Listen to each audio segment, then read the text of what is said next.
Deveríamos fazer uma reflexão acerca do nosso voto, né? Porque se os candidatos não apresentam, se não é importante para eles apresentarem de fato um plano de governo que é obrigatório pela legislação eleitoral, e a gente não tem aonde recorrer para saber qual é o plano desses candidatos, a gente vai estar meio que assinando um cheque em branco com o nosso voto, né? Em nenhum momento está dito que aquilo são propostas dos partidos que compõem aquela frente de partidos que apoia cada um dos candidatos.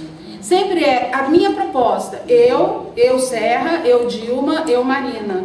Primeiro tiro o nome e ao sentar nos partidos, o que eles repartem? Não é o plano, eles repartem as quantias e as parcelas de poder. E aí isso vai se refletir lá no Congresso Nacional. Muitas políticas no nascedouro, elas têm um desenho X e elas terminam completamente desfiguradas no final. Mesmo que eles falem é meu, depois eles vão ter que dividir. Vão dividir baseado na nossa velha política patrimonialista, onde o público vira privado, né? Que a gente vê essa história que a gente vê se repetir ao longo dos séculos. Não que não tenha tido avanços, né? Eu não sou uma pessoa pessimista, acho que a gente já fez vários avanços, muito em função da mobilização da própria sociedade.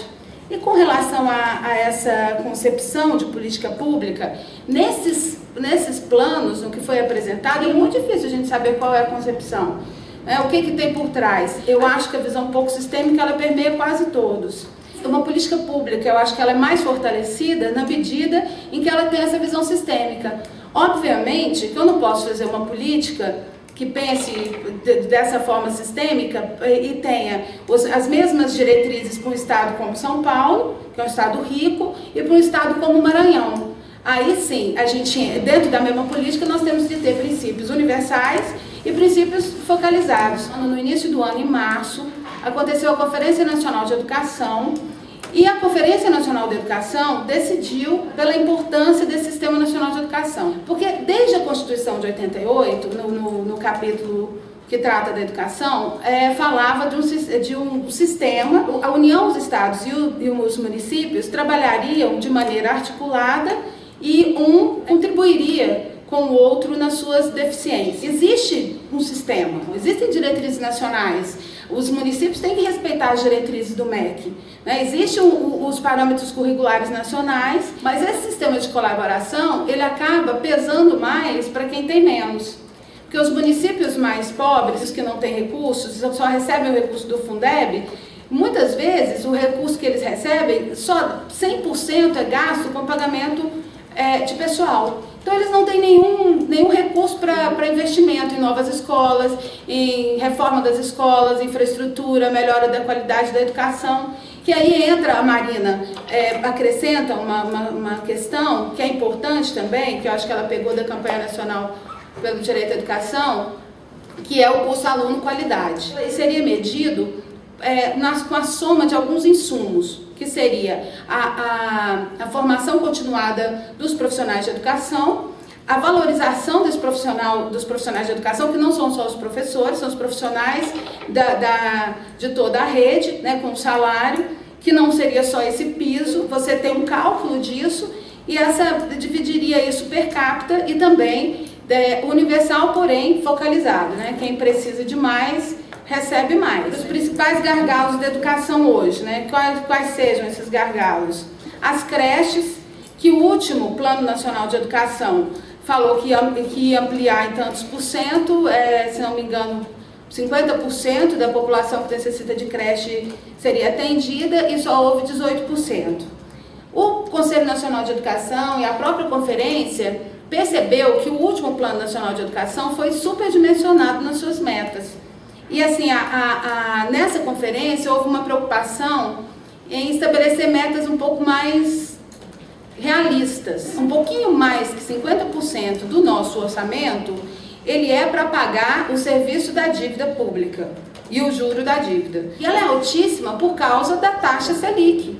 Quanto maior a taxa Selic, maior a nossa dívida. O nosso recurso para investimento é muito pouco. Como é que a gente vai fazer um sistema de educação? Como é que a gente vai fazer creche? Como é que a gente vai ampliar as vagas se não amplia o financiamento? E eles estão falando que vão ampliar o financiamento da educação e da saúde, mas não fala quanto, não fala como e não fala de onde vai tirar. Então, por isso que também esses planos, além deles serem capengas, eles ainda são pura ficção, porque se você não fala que vai mudar a política econômica, que vai continuar com essa política do Banco Central de emitir títulos públicos para especulação e aumentar a taxa Selic todo dia, então vai ser difícil achar recursos para o financiamento dessas políticas. A sensação que eu tive com os 3 programas com relação aos direitos humanos é que todos eles citam lá na pontinha, mas não com a preocupação de construir políticas como direitos e não como benesses.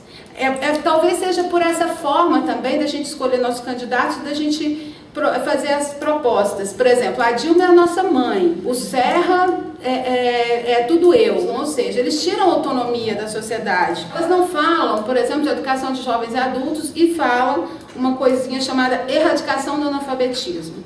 Isso é uma falta de sintonia, inclusive, com as pessoas que lidam com a educação todos os dias. A gente não fala erradicação do analfabetismo, né? Como se fosse erradicação da dengue, erradicação da malária. É um mal e uma dívida social velha que a gente já deveria ter sanado, né? O Brasil, rico como é, já devia ter sanado, não sanou. Mas por que não sanou também? Desde os primórdios, que eu me lembro, só existem campanhas de erradicação do analfabetismo, temporais, soltas, fora do sistema, e que não ligam, por exemplo, as salas de letramento com a de educação de jovens e adultos. Então, não é pensado de forma sistêmica. Quando você erradica uma doença, a dengue, por exemplo, eu vou lá, consigo acabar com a dengue. Mas se eu não faço constantemente a prevenção e o acompanhamento, ela vai voltar. Então, se eu monto uma sala, né, e ali em 3 meses eu alfabetizo uma pessoa que mal sabe pegar no lápis, e aí ela aprende a escrever o nome, você acha que ela está alfabetizada. E ela não consegue, às vezes até são encaminhadas para salas de educação de jovens e adultos, mas elas não conseguem acompanhar. Acabou de sair a Pesquisa Nacional por Amostra de Domicílios, que mostra que 1 em cada 5 brasileiros é um analfabeto funcional. Alguém que terminou a 8ª série e não sabe interpretar um texto simples. E se ela não consegue fazer leituras mais complexas, ela está alijada, né, de quase todos os seus direitos. Então, o analfabetismo é uma espécie de exclusão total. E assim, apesar da taxa nacional estar em 9,8%, em alguns municípios do Maranhão, a taxa chega a quase 60%. A Dilma é a única que fala de educação no campo. Mas o governo Lula, acho que também não deu conta da educação no campo, que é o nosso maior problema. A visão sistêmica não alcança os mais excluídos, que são as pessoas não alfabetizadas. Em zonas rurais muito pobres, não são só os idosos que estão analfabetos, já tem pessoas de 20 anos analfabetas. Em todos os ambientes que você vai discutir políticas públicas, as pessoas falam que é super importante fazer políticas intersetoriais.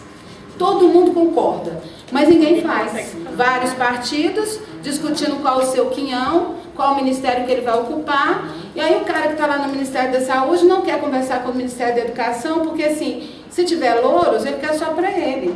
Ele não quer dividir orçamento, ele não quer pensar de maneira sistêmica entre os vários ministérios. O ministro lá dos transportes, ele vai ser candidato a alguma coisa. Então o transporte precisa fazer sozinho, o outro, e assim vai. Então, assim, enquanto a gente também fizer acordos políticos dessa natureza, a intersetorialidade política vai ser mesmo uma outra peça de ficção. A proposta da Dilma, ela dá destaque à consolidação do SUS, que a Vanessa já tinha falado. Outro destaque é a citação da ampliação do financiamento da saúde por meio da regulamentação da emenda 29. Mas é preciso que se diga que essa emenda foi aprovada em 2000 e que até hoje quem esteve no governo não fez forcinha nenhuma para ser regulamentada. Porque é uma outra coisa que eu queria destacar, que parece que as leis aqui não têm menor importância. Os 3 candidatos jogam um peso grande na educação profissionalizante. Só que eles não falam, porque você precisa ter 2 propostas, né? Assim, oferecer educação profissionalizante para quem queira e oferecer ensino médio de qualidade com acesso ao ensino superior para quem queira. Isso as pessoas têm que ter direito a optar por isso. E porque o ensino médio hoje é um grande problema. Primeiro, que só 50% das crianças que ingressam no ensino fundamental chegam ao ensino médio. E desses 50%, quase a metade abandona porque tem que ir trabalhar. A evasão no ensino médio é imensa. Seja porque eles têm de trabalhar, seja porque é desinteressante, porque o currículo não é pensado para a juventude do século XXI. O ensino profissionalizante deve ter, eu acho que tem que ser incentivado, mas para aquele jovem ou aquela jovem que pretenda ter isso como profissão. Vou para o ensino profissionalizante porque eu não quero ir para o ensino superior. Mas se eu quiser ir para o ensino superior, eu tenho um ensino médio de qualidade que me permita acesso. Ou seja, eu tenho que aumentar as vagas do ensino superior e tenho que melhorar a qualidade do ensino médio. E isso é dito en passant. A força no ensino profissionalizante é muito maior. Porque se a gente pensar bem, é uma política pública mais barata, né? Eles param ali, eu não preciso ampliar as vagas no ensino superior e ainda vou ficar feliz, porque todo mundo empregado, legal. Sim, a sensação que eu tive é que eles citam direitos humanos porque é necessário, mas não faz parte do desenho das políticas e é uma coisinha outra, solta, né? E as políticas sociais não são vistas como direitos de fato. A gente cai naquela velha história do patrimonialismo, do paisão, do paternalismo, da nossa política colonialista antiga. O Estado faz favores à população. É o velho coronel que cuida lá da sua senzala. Na época da votação da reforma tributária, que teve uma discussão acalorada em 2009 no Congresso Nacional, várias organizações da sociedade civil se juntaram e formaram um movimento em defesa dos direitos sociais. Mas se tivesse vingado, ela ia retirar dinheiro da saúde, da educação, porque ela propunha reduzir impostos que incidem sobre o financiamento da educação e da saúde, por exemplo. Porque essa história da gente falar de reforma tributária e reduzir a carga tributária, ela é uma faca de dois gumes. Primeiro porque assim, você reduz para quem? Porque no Brasil, não sei se vocês sabem, mas quem ganha menos paga muito mais impostos do que quem ganha mais.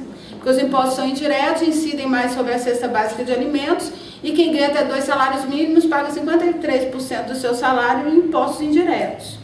Então, para fazer justiça tributária, a gente tem que pensar que reforma tributária que a gente quer. A gente precisa taxar as grandes fortunas, e isso nenhum dos 3 candidatos falou. Nenhum deles falou de justiça tributária.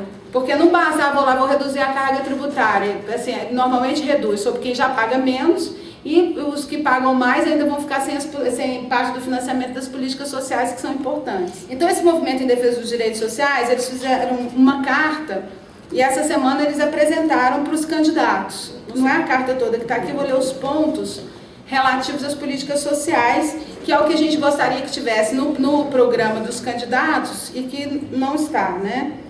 Uma reforma tributária de caráter progressivo e redistributivo, ou seja, os impostos progressivos, eles incidem mais sobre quem ganha mais, né? Relação entre política econômica e política social, ou seja, mudar essa relação, alterar a articulação perversa entre os objetivos econômicos e sociais. O orçamento ele tem que ser mais para o financiamento das políticas sociais e menos para o serviço da dívida. Desenvolvimento econômico ambientalmente sustentável, promover um pleno emprego com a continuidade da valorização do salário mínimo, e isso aconteceu no governo Lula de fato, né? O salário mínimo ele teve uma valorização verdadeira. Garantia do financiamento das políticas sociais, Seguridade Social Integrada, que isso também nenhum deles fala, e era uma proposta que vinha da Constituição, que assistência, previdência e saúde tinham que ser integradas, até porque o orçamento da Seguridade Social ele devia ter como única fonte de gastos essas 3 políticas. Previdência Social que inclua 100% da população economicamente ativa, saúde universalizada com ênfase para os segmentos sociais e territoriais que apresentam os piores indicadores e o rompimento com o modelo que reforça o modelo de atenção voltado para os interesses da oferta de serviços de alto custo. Ou seja, aquela história, uma política universalizada, porém focalizada nos estados locais que mais precisam. Para a assistência social, ampliação do benefício de prestação continuada, que é o benefício que é pago para pessoas com deficiências e pessoas idosas que não recebem nenhum recurso. E na educação, ampliar progressivamente a oferta de vagas de educação infantil e ampliar a oferta de vagas públicas para o ensino médio e superior e garantir a qualidade do ensino. Então essa é a proposta e que infelizmente não consta dos planos dos nossos 3 candidatos aqui em discussão. Você